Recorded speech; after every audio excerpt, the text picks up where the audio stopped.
Good morning, all. Welcome this morning. I'm hoping my colleague Dan is going to be appearing in a moment. We've had a few tech problems, but thank you all for joining us today. My name's Tanya Fosdick. I'm Research Director of Agilysys. I'm joined by George Henry, who is... Do you want to quickly introduce yourself? Yes, good morning, everybody. I'm George Henry. I'm Head of Road Policy and Safety at Transport Scotland, Scottish Government. Perfect. And hopefully very shortly, Dan Campsall, who is Chairman of Agilysys, will also be able... there he is. He's in the room as well. Yeah, my apologies, everyone. Just that momentary thing where your computer dies just before you're about to go live. So glad to join you all as well. Dan Campsall, Chairman of Agilysys. And I'm going to pick up from there. So great to be with you all and to thank you very much for signing up and joining this Landor Links webinar, where we're going to be looking at safe system cultural maturity, and we're going to be looking at the results of a national survey that we have now been running over the last 3 years. So if we can jump into the main presentation, and what we're going to do is, in the first part of our time together, we're going to focus on the results of that survey and think about what that might mean for organisations working in road safety across the UK, their capacity to deliver against a safe system, based on the culture that underpins all of that. And then we're going to hand over to George, who's going to take us through a little bit about how they are working in Transport Scotland, not only on a safe system framework, but also how they are thinking about the importance of culture to underpin their ambitions for a safe road network. And then we're going to open it up to your questions. And thank you very much to those of you who have already submitted questions in advance. Very many of you have already got some questions in when you registered, but please do feel free to continue to engage with the conversation as we go through. You have the privilege that you don't have to wait to the end. This isn't like the good old days, where you had to put your hand up. You can get your questions into the Q&A box in Zoom, and we'll pick those up when we get into a more discursive piece at the end. But just to provide a little bit of background, if we can go to the next slide on the Safe System Capacity Survey. A couple of years ago, we launched the Safe System Capacity Survey, working in partnership with a range of road safety NGOs and professional bodies, looking to understand the current state of play in the UK in respect of the safe system. What we were interested in is that safe system had started to emerge within UK policy context over from sort of 2015 onwards. It's certainly widely acknowledged as being the best route to enhancing the safety of road networks internationally. But were we in a place where actually we were ready to start delivering against a safe system, particularly as we look to the launch of a new national strategy? So we've now run it. This is the 3rd year, and it helps us to provide a bit of a snapshot of where the sector is at in terms of safe system, who's already working through a safe system lens, and what work still needs to happen to move us nationally to a place where we could have confidence to move forward in that way. And we're enormously appreciative of the support of the different institutions in helping us to reach out to many professionals across the sector in gathering these insights. If we go to the next slide. The previous editions then, basically, that we did this sort of baseline survey in 2022 and really focused on highway authorities and public sector organisations within the UK to create something of a baseline. And we created a white paper with the results from that came out early in 2023, and drew out a number of recommendations for the sector. The second edition last year, we widened the focus because there were many people from particularly sort of third sector organisations and academia and private sector organisations who felt that they got significant amounts to contribute to road safety, but they were not included in that first tranche that really looked at sort of public sector capacity. So it enabled us to take a slightly wider view of who's engaging in Safe System and the contributions that they can make. And so out of that, there have been a number of things that have really kind of emerged quite clearly as themes. That there's a recognition that the Safe System is the lens through which we should be delivering, but that at the moment we lack the leadership and strategic direction to really drive that forward at a national level across Great Britain. That's not necessarily the case within the devolved administrations, as you'll hear later. That requires some clarity around the governance arrangements, the funding, target setting, in order to be able to for people to be able to move forward with confidence. And we also need to develop a more coherent sense of what Safe System means for practitioners across the country. And I think that will come out in some of the conversation that we have next. So we go to the next slide. Because Tanya is now going to take you into what some of those results were from last year before we build into results from this year. Thank you, Dan. So yes, really, we just wanted to have a bit of a recap of what we found out previously, because I think it leads really nicely into why we want to unpick culture, particularly in this year's survey. So actually, one of the most insightful things we've learned from the last couple of years is from open text responses to this particular question about, well, what does Safe System mean to you? So we've done some thematic analysis over those 2 years by different stakeholders. So as you can see here, we've got those from the highways and transport authorities, police and partnerships, the charities and others involved, and fire and rescue services. And I think it's been quite interesting to see that they are viewing the Safe System in a different lens, or through different lenses. So there's been a little bit of tension at kind of the local authority level because they want to implement the very best interventions, but actually some of the results showed that they felt quite restricted by the funding and the resources available to them. Partnership and police respondents, very much about thinking about the data and the technology and how we can use those to develop a safe system. But actually there was also a little bit of an acknowledgement that actually the concepts of safe system hadn't permeated within their organisations as much as it possibly could have done. With the charity sectors, actually with that particular set of response last year, as Dan said, we opened it to the charity sector. We did have quite a few respondents from one particular charity. So it did kind of push the results in one particular way, because it was a driving and motoring charity. And so a lot of it was about car control and road safety behaviour, road user behaviour in particular. But actually for other organisations, there was quite a low understanding of what the Safe System is. So whilst those who have kind of got more statutory duties are really undertaking and understanding Safe System, there is still work to be done with the wider sector on how they can support those delivering at the front end. And then fire and rescue service, very much about collaboration and thinking about their contributions to the different layers of protection. So quite similar because of their participation in partnerships, they had at the levels that we were expecting there. We go on to the next slide, please. We had a variety of different questions about the levers, the ways in which we can deliver a safe system and how much they are involved in participating in these particular levers. So as you can see here, real wide range at the respondent level on how they influence the safe system. So only 3% were involved in designing and engineering, probably not a surprise at all. But actually, over 70% of them said that they had a role in delivering road safety education and communication. And I think this is a theme that will come out quite a bit in this year's results as well, is we still have a focus on kind of our traditional statutory duties. And if we are to deliver safe system, we need to go a little bit further beyond that. If we go to the next slide, please.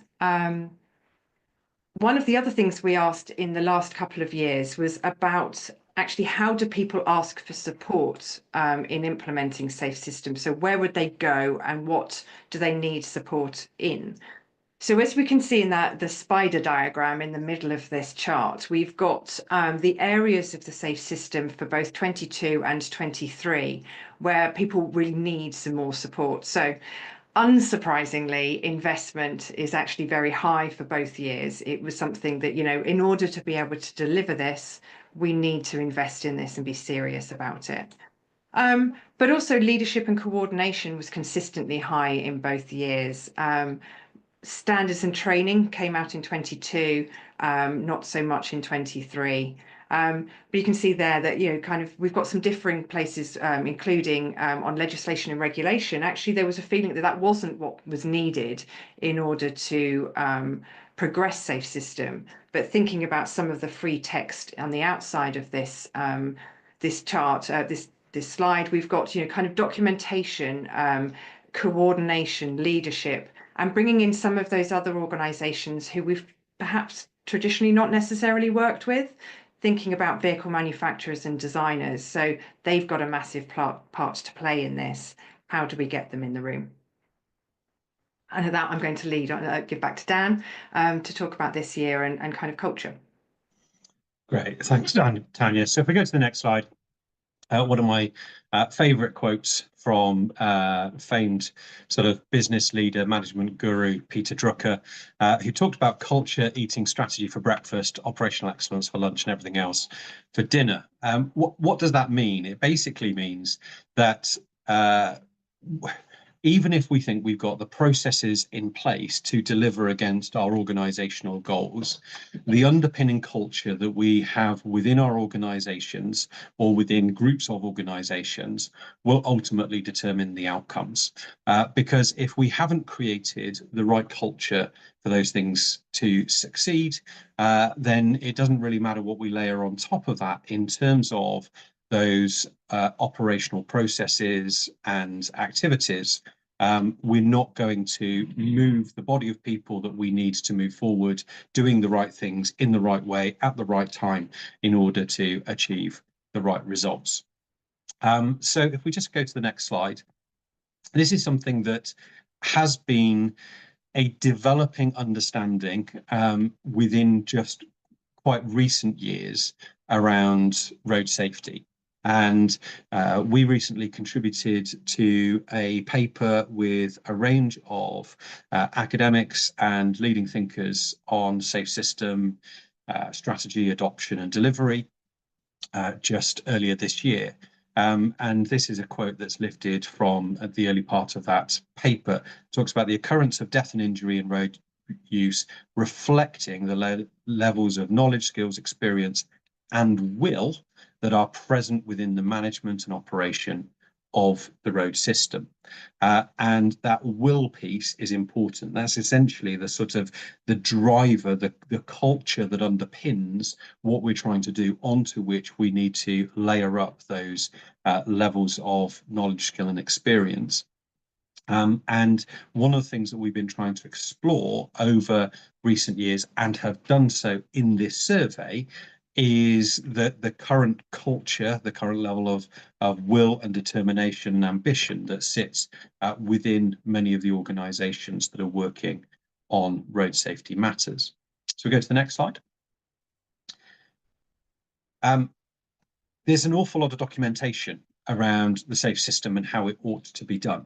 And the way in which we're trying to measure this ambition, this culture, this will, does draw on an extensive library of UK and international studies, papers that describe the nature of the safe system, the road safety management system, its delivery and its adoption within countries and at a subnational level.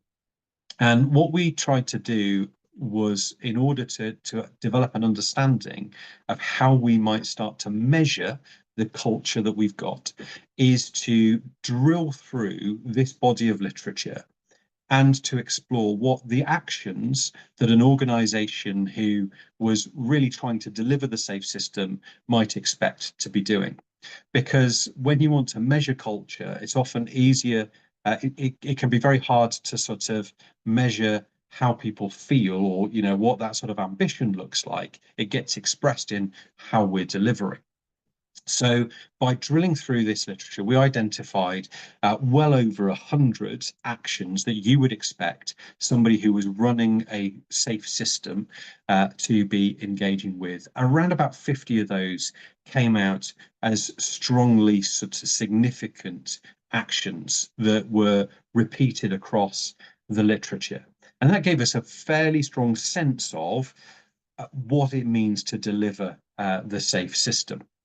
And then what we wanted to do was to understand the degree to which that was permeating organizations. So if we go to the next slide, what we needed to do was to create a model that would enable us to understand that level of permeation, the degree to which organizations were adopting safe system behaviors, roles and responsibilities, the way it was influencing their investment decisions and the activities that they engage in. So having codified all of those actions that you would expect to see within a safe system organization, what we wanted to do was to understand ways in which we could establish a level of maturity within those organizations. So the middle of these diagrams here is Hudson and Parker's Hearts and Minds model. It's used extensively within safe health and safety maturity measurement, and basically explores how an organization can move from the pathological level, which is i.e. we don't really care what happens as long as we don't get caught, through to reacting to incidents that happen, to becoming more planned about trying to eradicate harms from within their value chain, through to being very proactive about making sure that good quality management systems are in place, to the generative, which is that actually right through the organization, layer by layer, everyone is exercising leadership and responsibility for health and safety. And we felt that that was actually a very relevant model that we could take and utilize within measuring the cultural maturity of road authorities and those working in the road safety space. So we've got this idea of what delivery of the safe system looks like. We've got this idea of what maturity of culture might look like and how we could measure it. But the other thing that we wanted to include was also some sort of way of helping organizations to then make the transition to implement and develop the tools to move forward. So we wanted a behavior change type process in the model as well. What's going to help them to move up through those layers from the pathological to the generative? And we found in Darnton and Horn's ISM model, which talks about the individual, the social and material influences on behavior, a model that seemed to well reflect what you might experience with as you're working in the road safety context. So you've got individuals who are highly motivated, they've got certain beliefs and attitudes about what underpins their actions, but those get worked out in a social context, i.e. there are roles and identity within the organization, there are networks through which those organizations have to work, and they've got institutional sort of norms and behaviors, and then that ends up being expressed within a physical, a material environment where they're running infrastructure, they're seeking to manage action on the network according to a set of rules and obligations and that sort of thing. So that creates that, bringing all of that together, we created a model that would enable us to measure cultural maturity. If we go to the next slide.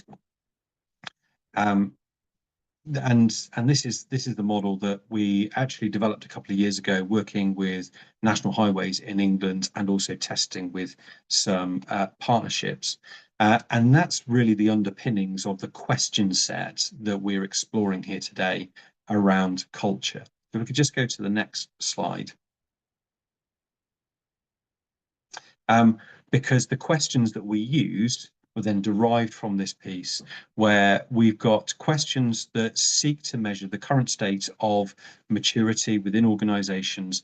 And here we've slightly changed the nomenclature, the language that we use. And I'll explain why in a second. So we're moving from vulnerable through emerging to developing to maturing to advanced.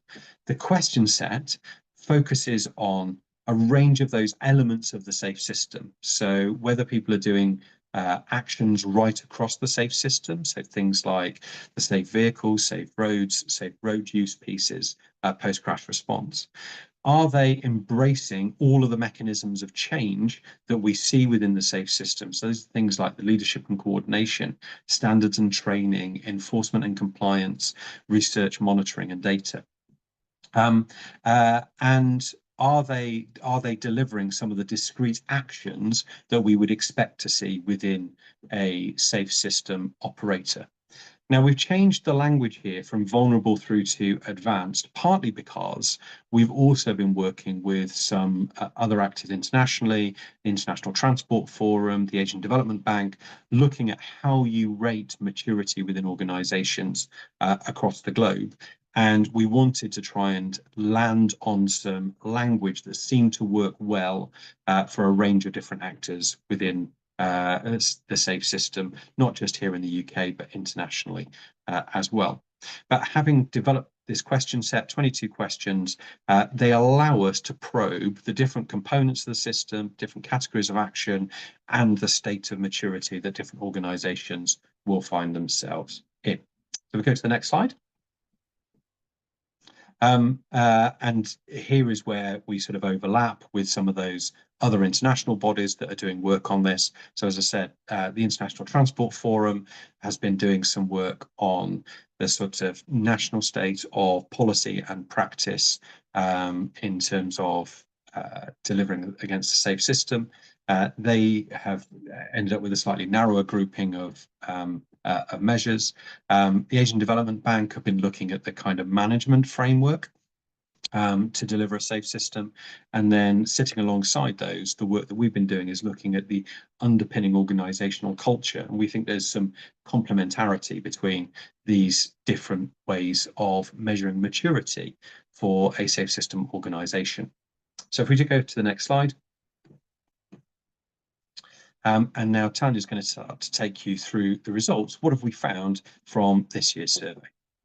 Thanks, Dan. So yes, we've employed this question set for the first time out to the country. What we were asking people to do was to honestly, from their position, kind of state which of the 5 statements from vulnerable to generative that they thought their organisation was at, thinking about the different activities that they do. And for some, actually, some of the activities are not applicable, that they would never undertake them.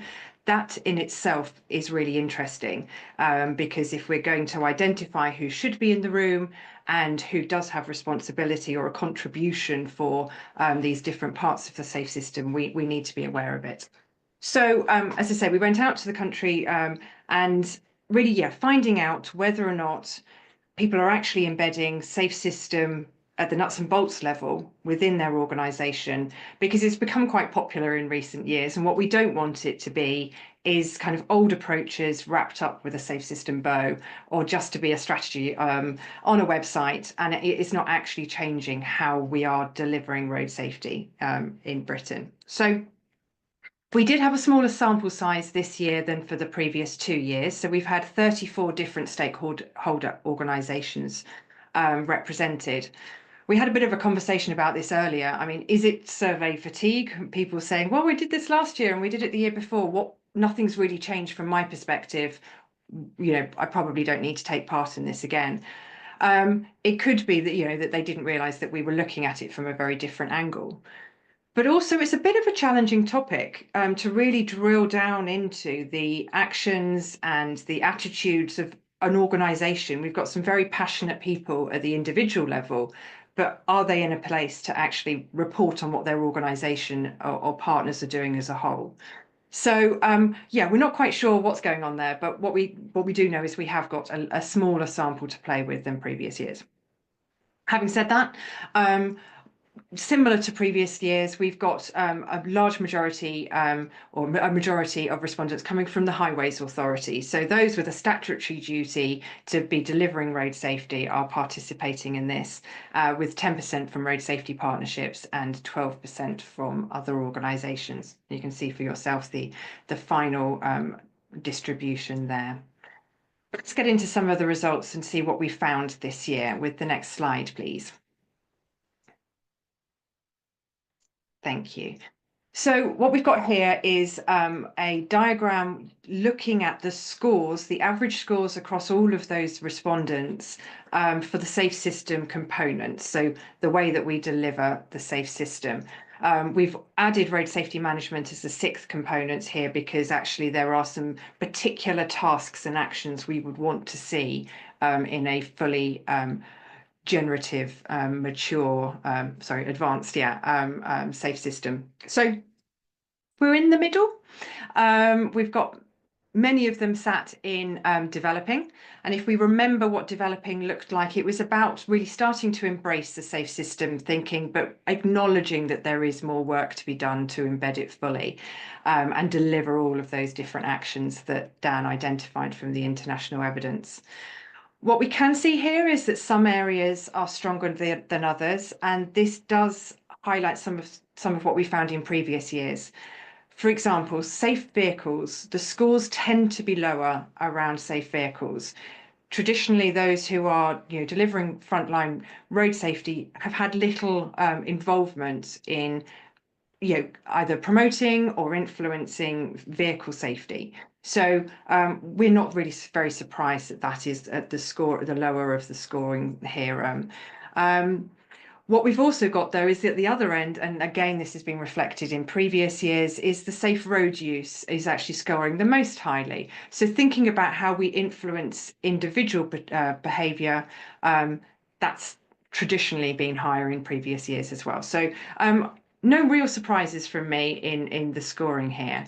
But if we go on to the next slide, these are the change mechanisms. So the outside of the safe system diagram that Dan showed you is kind of the summaries of the way in which we deliver safe system. Again, these tend to be around the middle of the diagram, so in developing or maturing.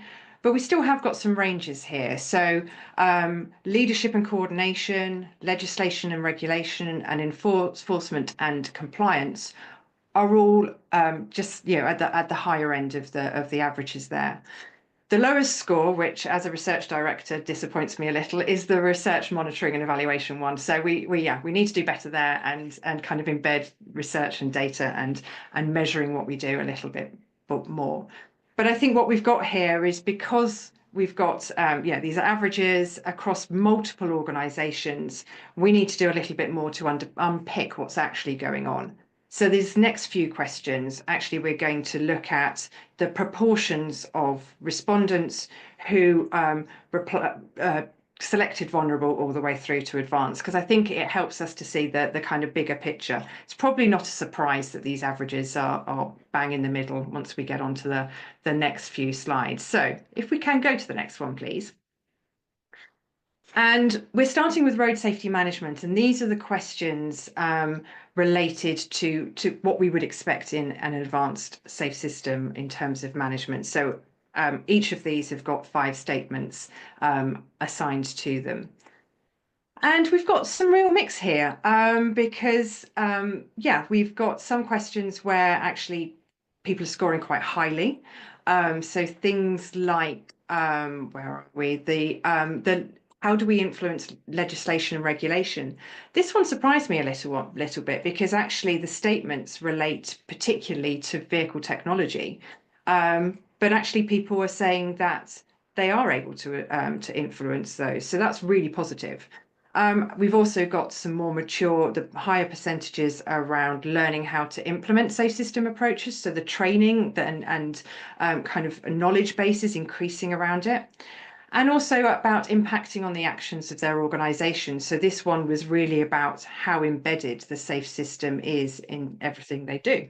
So all really positive there. Some of the others are a bit more mixed. So we've got very different levels of maturity related to research, as I've just said. A third of respondents felt that research was either largely the responsibility of academic institutions or that they only engaged in it when they were prompted by others. So that's certainly something we need to think about how we can change. And one of the other ones, which was a bit mixed, was to do with determining which interventions are investing in, also calculating benefits and measuring safety performance. So these really help us to understand how we as a sector can embed safe system and kind of mature in those particular areas. If we go on to the next slide, which is about safe roads. So we only had 3 questions specifically about safe roads. And again, we've got a little bit of a mixed picture here. So as you can see here, thinking about risk factors being incorporated into the design and engineering process. Again, we tended to have a higher proportion in the maturing, so thinking about how we design. But safety being integrated into the design of road infrastructure projects, this actually kind of came about as thinking about only whenever evidence comes to light about weaknesses in road design, do we actually do anything about. So it's actually quite reactive. In fact, only one respondent said that it was usual practice to star rate their roads on their network. If we move on to safe road use, which is the next slide. So with this one, actually, we've got quite a lot of recognition about the importance of designing and managing road networks to achieve compliance. So we want people within the safe system to obey road rules and be compliant. But also we need to be able to help road users when they do make mistakes and try to support them on the network. So we've got great stuff here about enforcement activities and compliance, and actually even helping people with new safety technology. Little bit of ambiguity about that. We've got a few some proportions that wouldn't do anything in that space, but actually we've got others, a larger proportion who would. Education, as we said at the beginning, is really strong. The collision insights and enforcement activities are really something that came across quite strongly in the results for these ones. So that compliance element of it is there and good, which is good to know. If we go on to the next one, which is about post-collision response. This one's really quite split, and again, this isn't a particular surprise to us from previous years. Thinking about what post-collision response is has been a bit of an interesting conversation in the last few years. Is it just about emergency response? Is it just about data collection? Or is there something more that we can be doing in order to improve post-collision response and get better outcomes when things do go wrong? So there was a little bit of a split about the fact that standards and training in post-collision response is generally the responsibility of other organisations. If you're a local authority, perhaps it's thinking, well, that's down to the ambulance service and it's not really anything to do with us. Others did say that it was part of their portfolios. Interestingly, there were some respondents who were just beginning to think about how they investigate how we can have better influence of emergency care and improved post-collision responses. So yeah, there was a bit of a split as well on data collection, which again is about previous remits and how do we kind of think about what we do in terms of collecting evidence and informing our post-collision response. If we go on to safe vehicles. On the next slide, please. So again, 2 questions here. In terms of vehicle design standards, actually some stated that it was really only important when they were thinking about the adoption of standards across their own organisations. So thinking about procurement and vehicle fleets and their supply chains. As with that post-collision response, respondents felt they were really only starting to investigate how they can support better outcomes in this area. It's not something that they've traditionally worked in before. So there is a little bit of development here on how they can lobby, influence, and change the adoption of vehicle safety technologies in this space.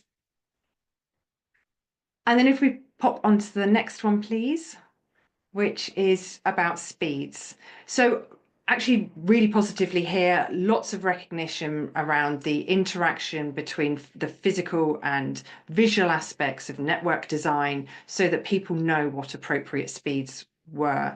There was a little bit of ambiguity around and uncertainty about the relationships between road function, speed limits and risk for different collisions.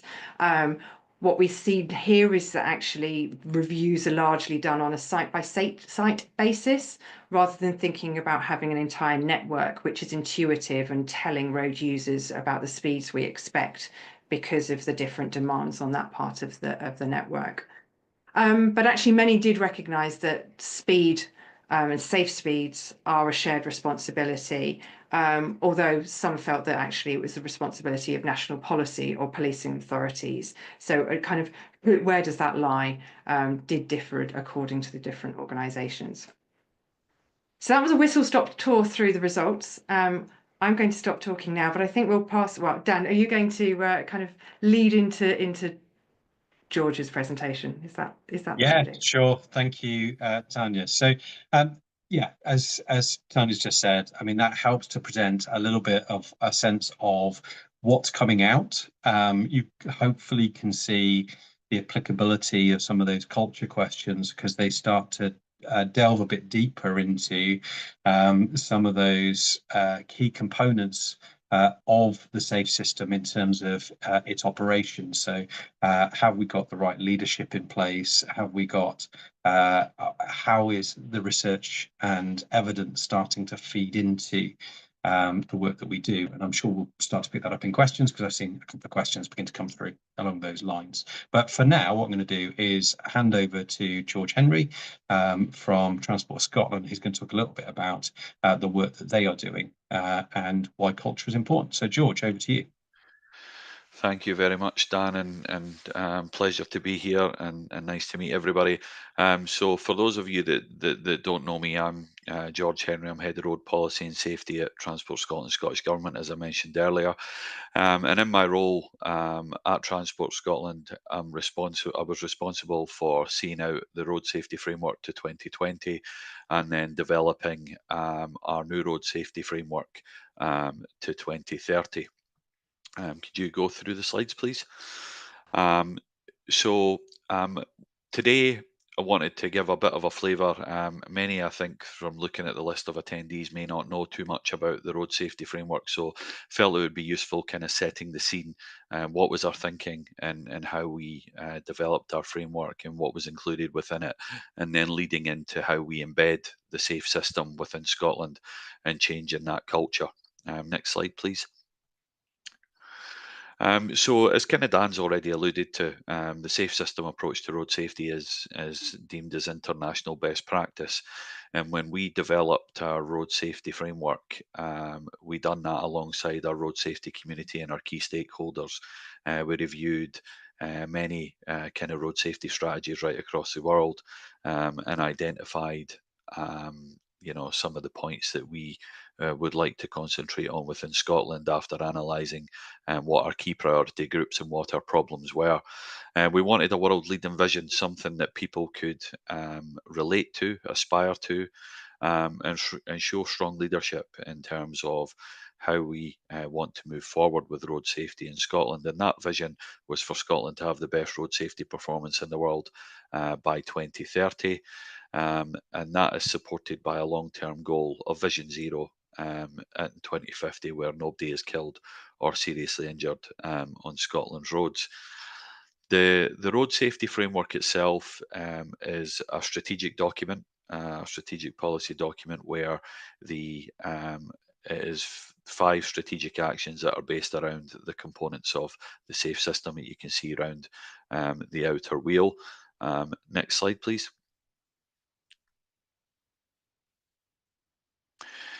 But I think it's important to kind of relay that you know, while Scotland's had a fairly strong road safety performance over the years, I think that it was important that road safety and the profile of road safety was aligned with the government's national outcomes and indicators, and that we raised that profile. And the way that we wanted to do that was by tying in with those outcomes and indicators. And some of the big items that you can see around the outside of the climate emergency, the active and sustainable travel, our strategy, and our strategic transports projects review, which is so our national transport strategy outlines where we want to go as a nation, and road safety is clearly at the heart of that. And from a strategic transport projects review that outlines where all the big transport initiatives will be implemented over the decades, road safety plays a vital part in those. But even when you look at our health strategy, justice strategy, education strategies, our national planning framework and place principles, road safety plays a vital role in every single one of those and should be a priority within each of these areas as well. But ultimately, I think that historically it's probably been more about what road safety could do for each of these areas.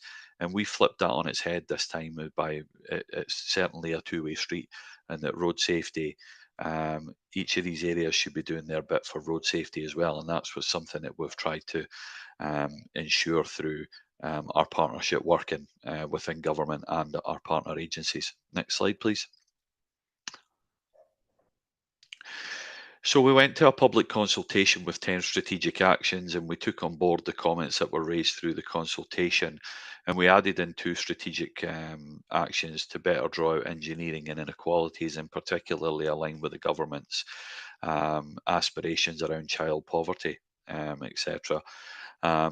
Probably not got time today to go through every single one of those actions, but you can see that they cover all the sort of main areas around road safety and the safe system. Those strategic actions are there and are backed up by annual delivery plans. And the reason why we've done it this way is that our annual delivery plans allow us to be far more proactive than any emerging road safety themes that come forward. For example, e-bikes and e-scooters are something that's continually being discussed, whether that be from a road safety perspective or an antisocial behaviour or even a crime element.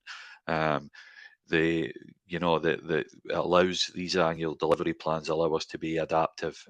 The last road safety framework obviously achieved its targets, but it had 96 individual actions that were based over the 10-year period. So we see this as a bit more of a dynamic approach for us to be able to adapt and be proactive and reactive in certain areas as well. Next slide, please. So I touched a bit around our long-term goal for nobody to be killed or seriously injured on our roads, and there is interim targets for the number of people being killed or seriously injured on our roads to be halved by 2030, and a 60% reduction in the number of children being killed or seriously injured as well. And for the first time, we developed a full suite of mode and user-specific targets for our key priority groups, such as pedestrians, cyclists, motorcyclists, overrepresented age groups, areas of deprivation, etc. And that allows us and our partners to be very focused on these priority areas and what we should be delivering on. These are also backed up by intermediate measures, key performance indicators around behaviours of road user behaviours on our roads, and making sure that we are very focused through our governance groups, that we are monitoring, evaluating everything that we are doing to ensure that we're delivering against and meeting these targets. Now, naturally, when we brought this road safety framework in, we wanted to look at the people who we were engaging with. The next slide, please. And it was really important that we recognise, not just only within Scotland, but also out with, that we are engaging right across the world, because we are not the only ones doing this, are we? This is part of a global plan with a decade of action that everybody through the Stockholm Declaration and the UN have signed up to trying to make sure that road death is eradicated from our roads as quickly as possible. Next slide, please. But looking more closely at home, we wanted to look at our governance structure, who we had in place, who we were engaging with, who was coming round our table to ensuring that we are delivering in the best possible way. The last road safety framework had 2 tiers of governance, and when I joined the team, I asked what my staff members of what was being delivered at that local level. And you know, I think that it's fair to say that the response I got was one that I didn't want to accept. I think that we need to know everything that's going on in road safety, and we need to lead and coordinate and ensure that we're inspiring all our roads authorities to be the best that it can be and come along this journey with us.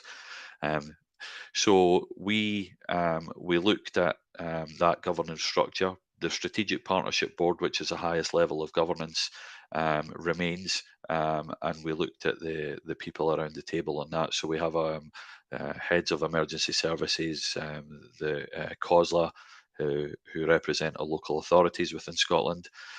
Um, we have our operational partnership group, which is more at officer level and operational level, where people are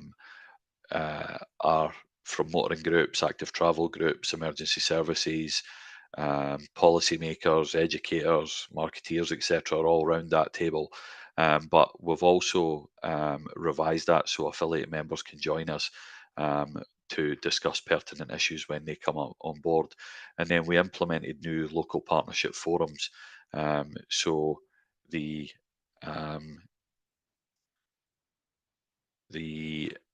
I'll pick the comment up, Amy, in a second. So that so that local partnership forums, that we can share the messages from national, regional to local level, but also very important to hear that from that we hear from the local level back up in terms of our decision making.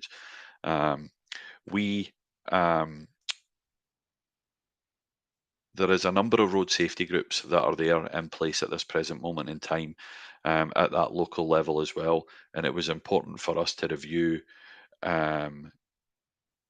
what was out there. And we've identified that we need key priority groups across the key priority areas to highlight in and amongst our target areas as well. But it was also important that we undertook a review of the knowledge and skills of our partners. And that was something that we've worked with Dan and Tanya and the team at Agilicis on, because whilst we've brought in the safe system and trying to embed that safe system, it was clear from the discussions that we've had with partners that ultimately they understood what the principles of the safe system, but in terms of actually implementing it and getting that organizational change was something that needed to be better, and something that we needed to kind of educate on. Next slide, please. So from that assessment that we done, we quickly realised that we needed to change the culture in Scotland around road safety. Obviously since the pandemic, when we brought this framework in, we didn't expect the pandemic to last the length of time that it did. We didn't expect that we would go into a cost of living crisis for the time that we have, and that's really had an impact because we've seen that behaviours have changed on our roads. We have seen that there has been a kind of a rise in fatalities, and we need to kind of raise that profile of road safety to move forward. So next slide, please. So it was really important that we, whilst we understood the model, it was very important that all our partners around the table understood it as well. and how we move forward in terms of organisational change is something that was really important. So, around the safe system, we know that people are going to make mistakes, and we know that humans are vulnerable to injury, but we need to really ensure that the responsibility was shared, that our approach was proactive, and our actions were systematic. And we needed to kind of undertake a journey on how we embed that properly in Scotland and laying the foundations in the correct way. Um, we heard from our partners that they needed a kind of bit of help around that. So that was something that I felt that we needed to undertake. We reached out to various countries across the world. We looked at all these safe system manuals that kind of Dan had put up on his slide as well. And whilst the principles and the theory of safe system were all there within that, there was really nothing that kind of told you as a country of how you actually get organisations to change and how you changed that culture right from the start. Next slide, please. So that was why it was really important for us to take an assessment of how each of our partners were in terms of safe system knowledge and embedding that. And ultimately, as kind of Dan and Tanya have mentioned, we've undertaken that journey as well in Scotland in terms of ranking each of our partners in terms of being from reactive, calculative to more of the generative, and ensuring that we can move forward and be as advanced as we possibly can be. And it was decided amongst us that clearly we needed to be better, and there was stuff that we needed to do. So we embarked on some safe system training and education piece internally within Transport Scotland and Scottish Government to start with, and our wider teams. And then we looked at how we could move that forward and how can we help organisations change. Next slide, please. So we've done that through the development of our cultural maturity playbook. This playbook is a global first for any roads authority. It introduces a new approach to investing in the kind of culture to support our road safety ambitions in Scotland. The work that we've done with Agilisys on this has been really important for us. The reason we've called it a playbook rather than a strategy is it because we wanted that to reflect the dynamic nature of influence and culture. Very much a creative process that's balancing both the ambition of where we want to get to and the flexibility of how we're actually going to get there. Like anything, you have a number of bumps along the road at times, and it's important that you can be adaptive in your approach no matter what you face and what comes in front of you. It includes a set of guiding principles for all our partners and organisations, as well as a collection of tools and techniques that will help them develop the right sort of culture and become more mature in the delivery of the safe system going forward. It really aims to have that the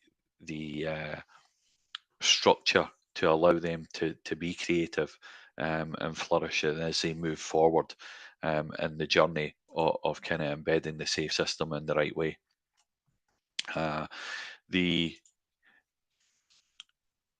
We need to make sure that through that we're not wasting any effort and resources, because we know that is a real challenge for us in Scotland at this present moment in time, and the way that some organisations have been slimming down, due to budget cuts and other kind of financial restraints that are upon them.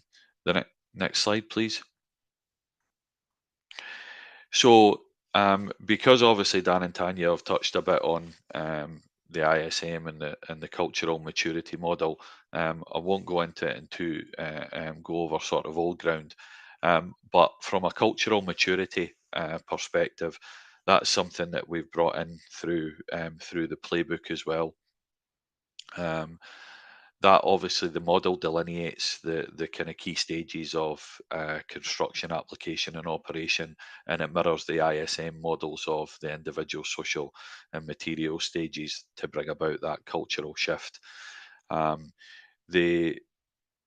It's really the model underscores the multifaceted nature of behaviour, emphasising that driving change extends beyond that individual level, and that's something that we need to encompass across the broader social and material dimensions, and that's been done in Scotland through from a construction level that showcases the individual and the beliefs, attitudes, and rules that they hold.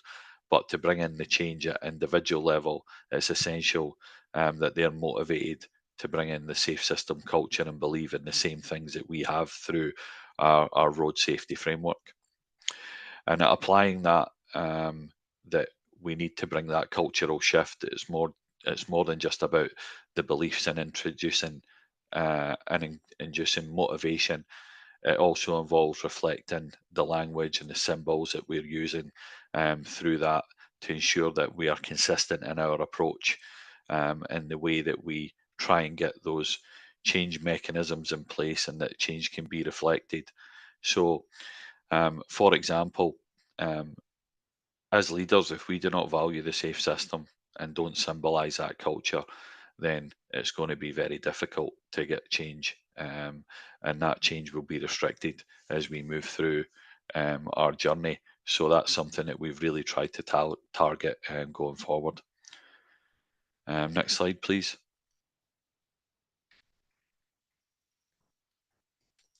So we've developed some cultural maturity plays. We've tried to keep it simple.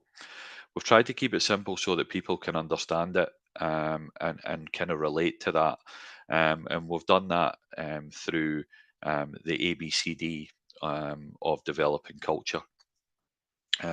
From an advocacy perspective, it's all really about kind of building support, actively champion the our culture ambitions. We've kind of done that through alignment of our kind of aspirations and vision within the road safety framework, our common objective, our goals, and what we want to achieve. From an identity perspective, the way that we're communicating, the way that we're sharing those values, that any death and serious injury is not going to be accepted within Scotland, and that we're motivating all our partners beyond that to ensure that we're all engaged and we're all committed to ensuring that we move forward and trying to meet those targets. Across Scotland, obviously, we need to make sure that we're kind of supporting those ambitions, and we're doing that, as leaders of across our wide-ranging partners, and ensuring that compelling vision and strategy is maintained throughout. And we've got many people helping us on that journey. People who are championing, people who are challenging us, people who are innovative in their approaches and bringing forward technologies, for example, that we can use and take forward. And from an educator's perspective, and people who are implementing and evidence and using good practice right across that platforms as well. But the one thing is that we did really need to do is that we need to kind of we've identified the knowledge gaps in professional development, and that's why it's something that's really important from a training perspective that we take that forward and we take people on the journey with us to ensure that we are building the foundations correctly, that the skill set of the people implementing and the safe system in Scotland is the best that it can be, and that's something that I can touch on later in the presentation. From a behaviours perspective, we need to make sure that we are routined and we're collaborating right across all partner agencies, everybody who's dealing and implementing the safe system on our behalf, and everybody who has a part to play within that, and that we're bringing forward innovations where we can be, when we touch on design, when we touch on learnings, it's important that those are fed back into the system and that we understand and that standards are changed, processes are changed to be the best that they can be, and ensure that our systems are the safest that they can be moving forward as well. And we're doing that by looking at our performance management. The assessment that was done with all our partners will continue to be routinely updated, so that we can continue with a high performance culture within Scotland, with high expectations, and that we can show that our partner agencies are developing, so that we can be more generalised in our approach of safe system. It's important that we continue to be accountable for our actions right across the board in the way that we are kind of delivering and taking ownership of meeting our commitments. But it's very important that that evaluation takes place, not just the way that we are as organisations, but also important that every piece of work on road safety that's been done in Scotland is monitored and evaluated, so that we can make those learnings and feed them back in through the governance and wider kind of road safety groups to which we're engaging in. The C of our four plays is kind of communication, and again, it's important that we're communicating and developing that shared vocabulary, ensuring that there is clarity there and understanding. You know, I think that many meetings that I've been to over a period of time, one as recent as yesterday, of people speaking about the 4E's or accident investigation measures and prevention and everything else like that. It all plays its part, and it's all fundamentally part of the safe system. But again, it's the way that we communicate it and the way that we kind of bring safe system terminologies, and the way that we kind of put that across. It's really, really important that we can continue with that and using that through our groups, meetings, our platforms and channels on our networks that we're using, to ensure that that is going forward. And moving forward in the right way to really kind of embed the culture through absolutely everything that we do. And then particularly then D, from a design perspective, is it everything that we do, from imagery and the symbols that we're using, the pictures, the models, that we are embedding that straight through our thinking, and that we move forward in the right way. It's something that particularly we are basically at the kind of start of that journey, I suppose. But getting the foundations right is absolutely important to us and the way that we move forward. Next slide, please. So the way that we have done that is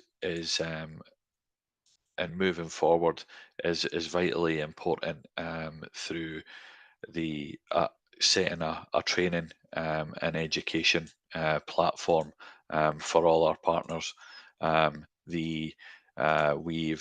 We've obviously done some of the kind of training at the moment, and I'll touch on what that kind of framework looks like, and I'll touch on the Safe System Manual in the next slide as well.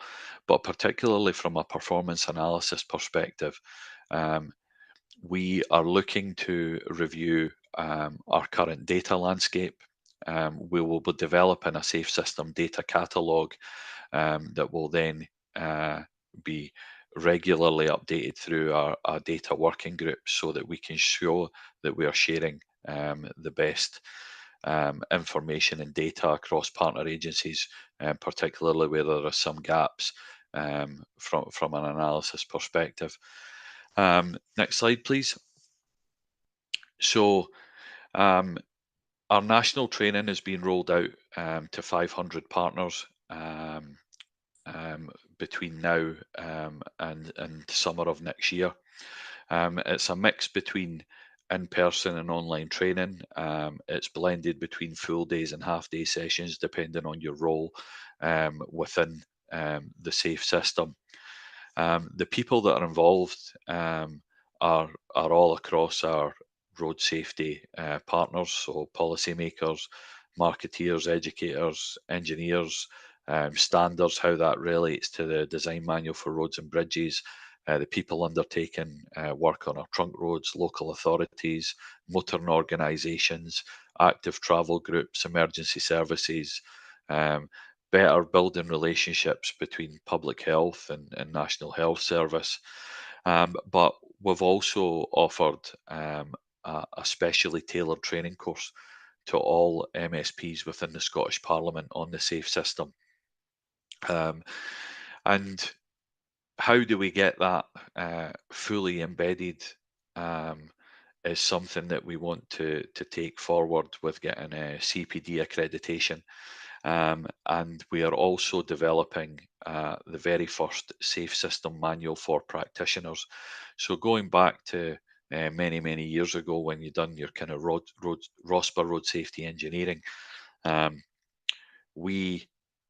you went away with your ring binder that you could always go back to and tell you how to implement, no matter what your kind of challenges you faced. Now the SAFE system is a lot wider than that. And the one thing that we've identified is that there is nothing there for practitioners across the world at this present moment in time. So we are in conjunction with Agilicis, we are developing the first SAFE system manual for practitioners that will really inform people how to do their jobs, no matter what part of the system they relate to. And also that alongside the cultural maturity playbook, we feel that that will be the best way of really kind of changing the culture and the focus of Scotland, and it'll kind of drive us forward in meeting our government's targets to 2030. That's it for me, and kind of happy to take any questions. I know that there have been a number of questions that have been put in already, and Dan, I don't know if the proposal is to work through each of those and come up with any more. Great stuff. Thanks, George. Yeah, so it's an opportunity now for us to start to explore some of those questions that were submitted in advance, but also some of those that have been coming through on the chat. And I'm going to give some precedence to those that came through in advance. Thank you very much for those who submitted them.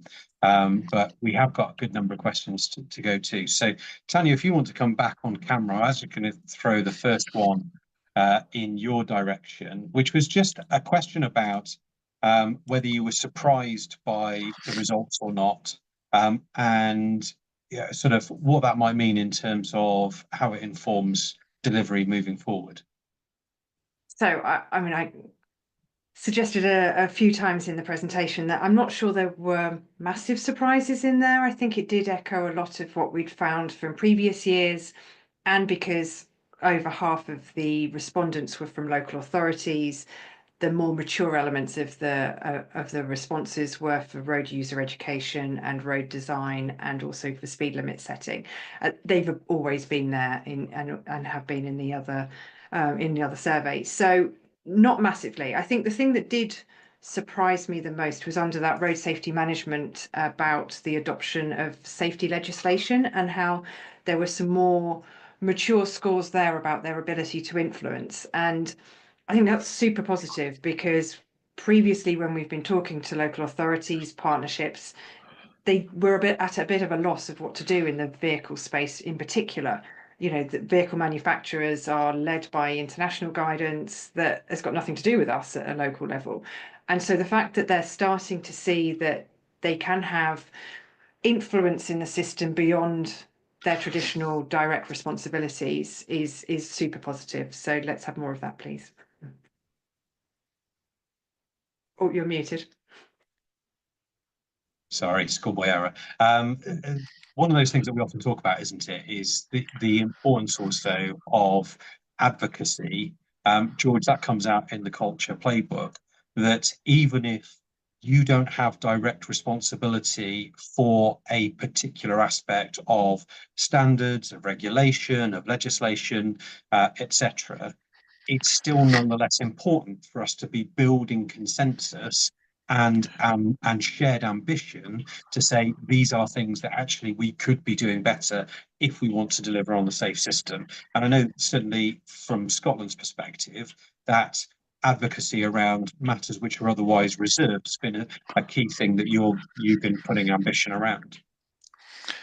Yeah, ultimately, I think it's a challenge when, from a Scottish perspective, the majority of road safety is devolved. But two of those kind of items around are certainly one of the main items of the safe system around um, the vehicle element is reserved to the UK government. And then when you look at general safety regulations of vehicles not being adopted by the UK government as yet, and we certainly hope that we do so, is that there is parts that we can play with that. And I think that, when you were talking about vehicle safety, Tanya, it's something that we've been trying to work with partners around public procurement contracts, etc.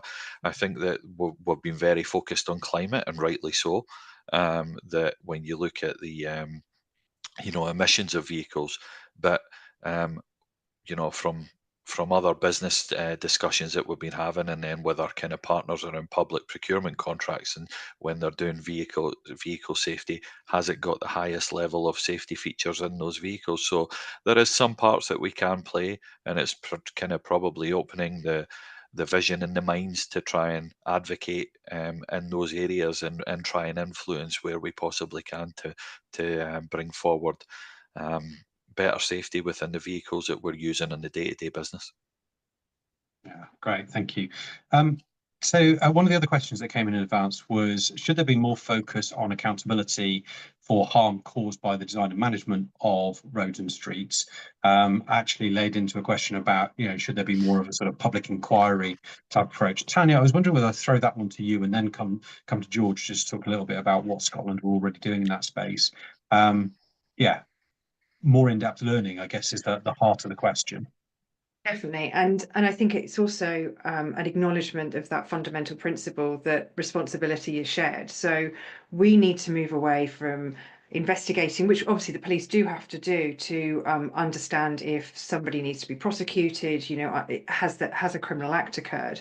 But actually, how do we understand those failures within the system, that what could have been done to prevent that particular incident from a vehicle design or a speed limit or a road design or road use perspective. And so this is where talk of fatal review boards and the road safety investigation branch are so important. We've got to think about, well, that incident could have been prevented because there was a failure in the system. How can we stop it happening again? So absolutely. George, do you want to just come in on that? Because reviewing particularly the fatals is something that Scotland's already been doing extensively.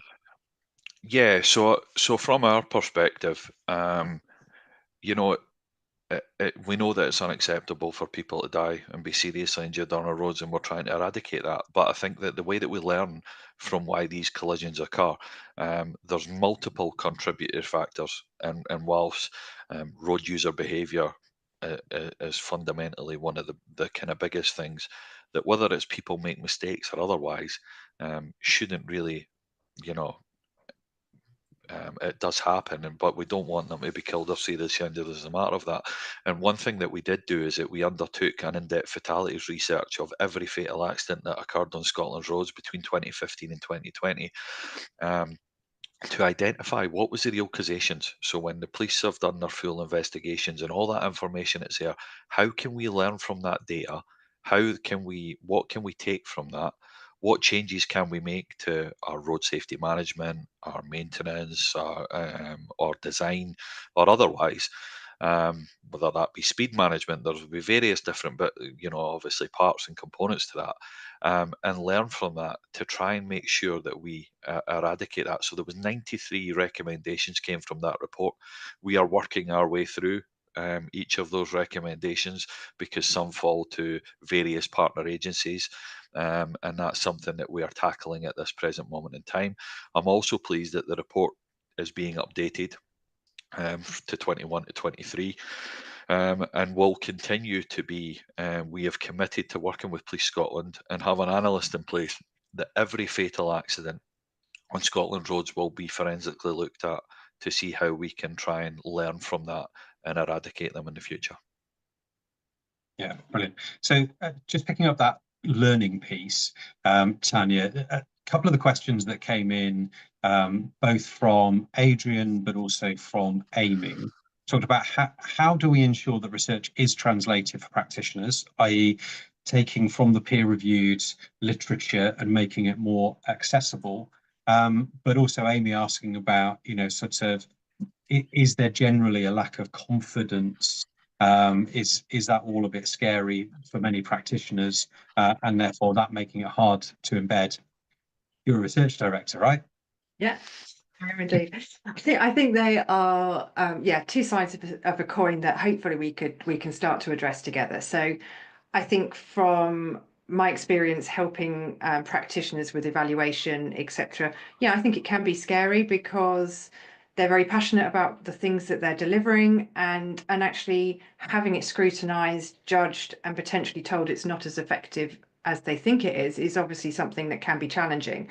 So we've got to kind of change perhaps the way we think about evaluations and the value that they bring in making things better, and it less be less of a confrontational kind of exercise. I think we do also have skills and time issues though with practitioners accessing and interpreting data, and I think and evidence, and I think that comes back to kind of Adrian's question of how do we make research findings accessible so that the layman can pick them up and work with them.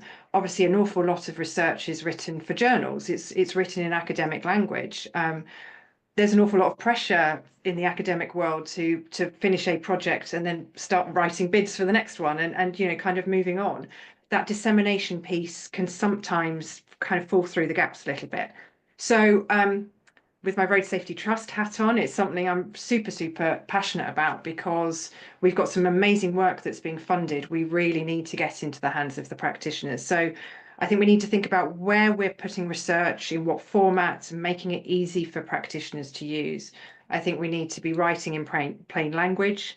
I think we probably need more collaboration on research projects. So we've got practitioners actually involved from the start, helping to shape research, understand the importance of it, thinking about that language at the end, because all of that will then start to bridge that gap between academia and practice. And then it will just be what people do is, well, what does the evidence say about this? What does the data say about this? How do I shape my working accordingly?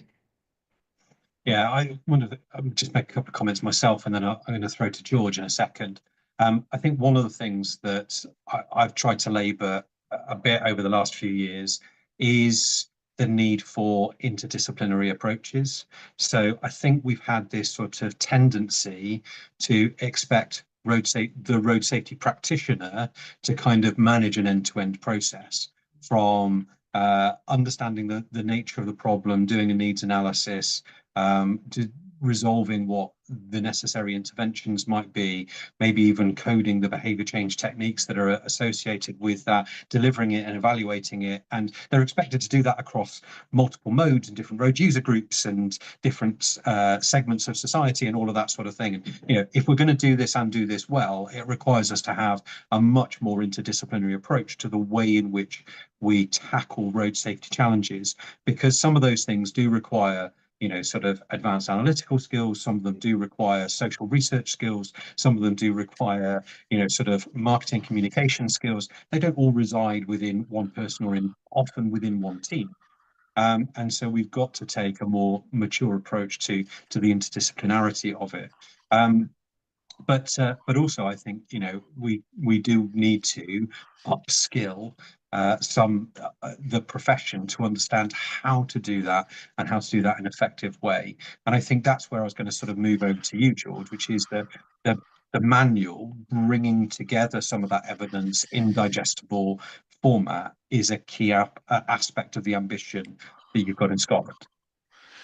Yeah, absolutely. Because I think that, the one thing when we've embarked on this journey is that we've understood that there were gaps that we could improve on, and certainly, you're never going to be able to do it alone. And many of um, the silos that have been in place in the past have been broken down. And again, I think that's why the way the framework was written in Scotland is for everybody to kind of play their part and not just be about road safety. Delivering for road safety is something that we felt really kind of passionate about, Dan. But going forward, I think that the way that the people that we're engaging with and the way that we kind of try and get that um, sort of multidisciplined round the table to discuss issues from the get-go, and then try and identify. I think that working in government, and when you hear the terminologies such as cross-cutting policies, etc., and various things, is that I have never seen so many at this present moment in time in the way that safety are kind of as related into all of them. From our active travel aspirations, around other different modes and other different policies around pavement parking, 20 mile per hour, they're all tied in there. And I think that that's why it's important, but it is very important that the kind of that we are researching, monitoring, evaluating what's coming next as well, not just what we're doing now, and being more strategic in our thinking and the way that we're looking. And I think that the playbook as well as the manual will give us a strong kind of foundation to take that forward in the future, not just to 2030, but beyond. Great, thanks. One other thing to mention, Tanya talked about her RST hat as a trustee of the Road Safety Trust.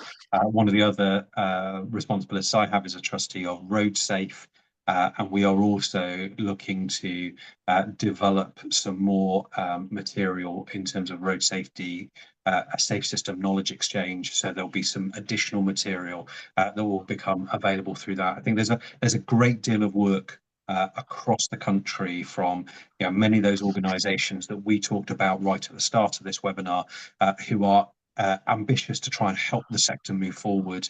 CIHT are doing some more work in this space so that we've got the resources available to help practitioners to succeed, and not to leave that capacity gap that we started to identify a couple of years ago in terms of the survey.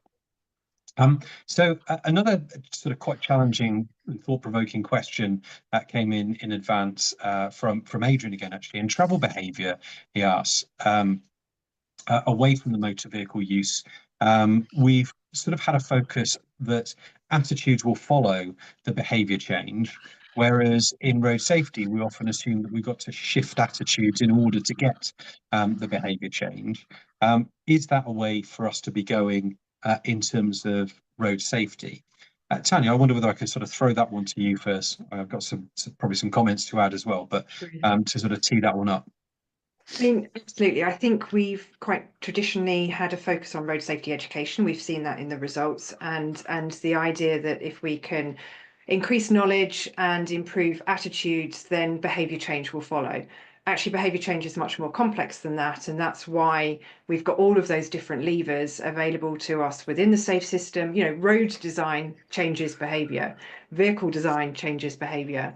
We can restrict through legislation on what people can be doing when they're using different vehicles, when they're out on the roads. So I think what we do need to do is think about what other levers we can use to change behaviour, and then actually we can have that what follows is a change of attitude as a bit of an acceptance. I think the 20 mile an hour in Wales is a prime example of that. We've had an awful lot of noise beforehand. It happened, behaviour has changed, things are better, and actually the noise is quietened down, so attitudes have followed because it wasn't as bad as we thought it was going to be, is it? So yeah, I think we need to think about which models and which levers, and not just rely on that chain of let's just tell people what to do. That will make things change their attitudes, and therefore behaviour will follow. It's much more complex than that. Yeah, and I think that thing about speeds is quite interesting. Historically, one of the things that we've done is assume that the system will regulate itself. So we have selected speed limits according to the 85th percentile, for example. So we basically go, what speeds does traffic generally think is appropriate in this environment, that's probably the speed limit, rather than actually saying, what are the outcomes that we want the system to deliver in terms of healthy mobility, in terms of harms, in terms of air quality and noise pollution, those sorts of things, and then saying, right, what's the way in which we can maximize those outcomes that we are looking for? And that often probably will lead us to a position that's quite different from 85th percentile speed. It actually starts with human frailty, vulnerability, and our mobility choices. The example that I quite often use in respect of this is actually the one around recycling. So, across the country, now it is absolutely the norm that you sort all of your household refuse into a range of different bins of different compositions. My father, who passed away a few years ago, when they started to introduce domestic recycling, was antagonistic towards it. It's like, why is the council making me, sort my tins into this box and my, paper into this box and that sort of thing? But the regulation preceded the behaviour, and so that was the way it was going to be. For a couple of years, he used to refuse to fill his waste bins, and he used to do a run to the tip. He would still sort it once he got there, but he would make sure that he would do it on his terms. And then he got with the program. He actually realised that, you know what, I'm going to get this collected from the front of my property. It's much easier for me to just sort it at home rather than do a run to the tip. Within no time, because it's the kind of his nature in his local community, he was known as Mr. Recycling. He'd be the guy who'd go up and down the street sort of the night before, make sure everyone's bins were out. If you got neighbours who were away on holiday, they knew that they could ask him to sort their bins out for him. Like the behaviour followed the regulatory pattern. George, I don't know whether there's anything that you'd like to add on onto this one. I was busy answering Q&As Okay. around the manual. Yeah, do you know what? I think that we find that with a lot of things, Dan, is that the noise around some of these initiatives that come forward, that people just are dead against it, and when it's actually implemented, you realise that the positive impacts it can come forward. And I think it's important that obviously we communicate that probably in the initial at the start of these kind of ideas and initiatives, and we're probably going to embark on that in terms of some of the speed management items that we're bringing forward and considering in Scotland as well. So I think again, I think that the communication is very important, in the way that you feed that back from an evaluation perspective as well. And I think that particularly sharing that, whether it be at a national level, but the one thing that's important for us is the way that we do it at a local level as well. The way that we can share learnings from one area to another, and across the board. So again, I think that as we develop more, as we develop the playbook further, and the manual is showing Scottish specific examples around some of that as well, would be important for us. But I can see from some of the Q&As that are coming in around the kind of when will the playbook be, when will the manual be completed, and will it be published, and the likes as well. Absolutely. And I think that whilst it's going to be based for Scotland, I think it could probably pass across as well for others. Great stuff. Brilliant. We've, I think, managed to answer most of the questions. There are perhaps a few that we've not sort of been able to dive into in as much detail, but I'm very conscious of everyone's time. Thank you to all of you who've stayed throughout 90 minutes of conversation around the cultural maturity survey, around or the capacity survey, how we've been exploring culture within that, the experience of Transport Scotland in particular, and how they're looking to embrace that culture change in order to drive their ambitions around safety. So thank you very much for joining us, and I'm going to draw a close to our time there so that we finish on time and respect your time. Enjoy the rest of your days. Do reach out to us again if you've got any questions or comments to add further. But thank you very much. Stay safe up there. Goodbye for now.